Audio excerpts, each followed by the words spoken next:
It's not all too often that a sequel can improve in certain aspects without losing its overall identity or purpose. With Smile, the motivation and vision are clear as day.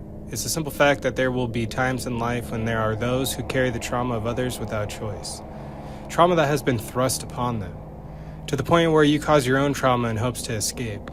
Meanwhile, with Smile 2, it's your own personally caused trauma and how it has affected others.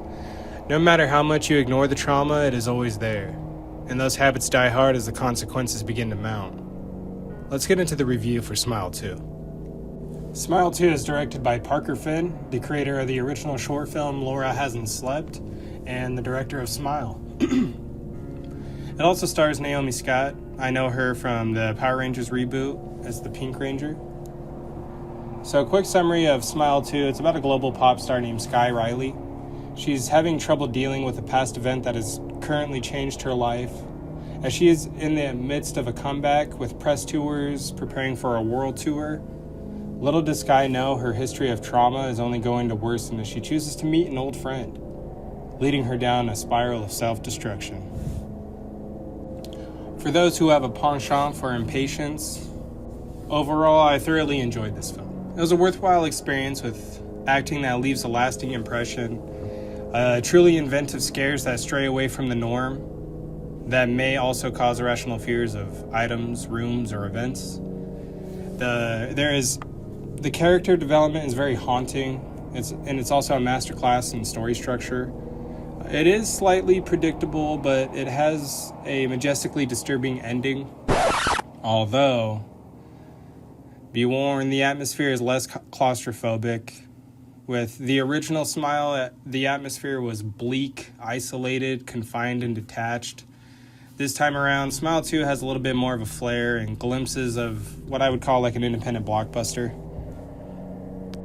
Now to dive a little deeper, the acting in Smile 2 is just as emotionally expressive as its predecessor, to the point that Naomi Scott's character Sky can induce anxiety with her ability to credibly display the amount of fear and terror anyone would experience in these situations.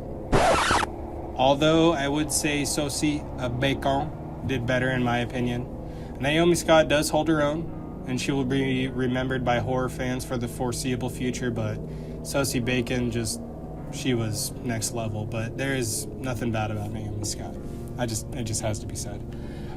So the scares and gore this time around are even more unflinching and cruel. Not levels above, but it doesn't make the mistake that many other horror movies make, with lackluster sequels that focus on contrived storylines or unnecessary leaps in logic. Smile 2, it takes the audience hostage in its moments of inhumane cruelty. Parker Finn, he finds new ways to up the terror with bona fide bone-chilling scares. That it's the first one, but a little bit more extreme. That the events just continue to ramp up, not really giving the audience a moment to rest. But that's just me.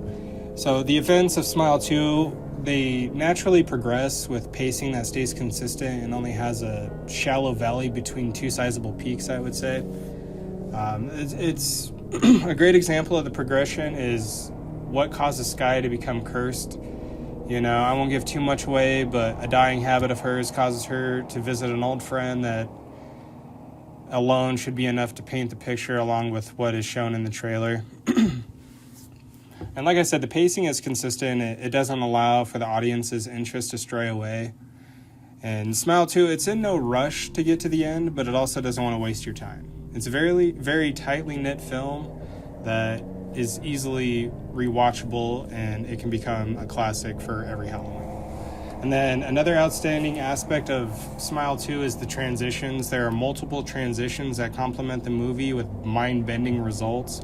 Because you'll know once you see it, or if you have seen it, there's certain transitions to where you're just like, what the hell, you know? And it just kind of keeps you interested, it keeps you on your toes, and it also helps that aspect of like paranoia and anxiety and just being uneasy. Although a downside to the filmmaking aspect is the use of the sound design for jump scares. It's still extremely effective, but at one point it seems they went to the well one too many times, especially with the amount of horror that's already on display. The overuse of the sound design is almost unnecessary in my opinion. Another thing that came to mind is the bold opening. From the moment the movie starts, it captivates your attention with a returning character. Then it snowballs into an altercation with overwhelming maliciousness, only to have detrimental consequences.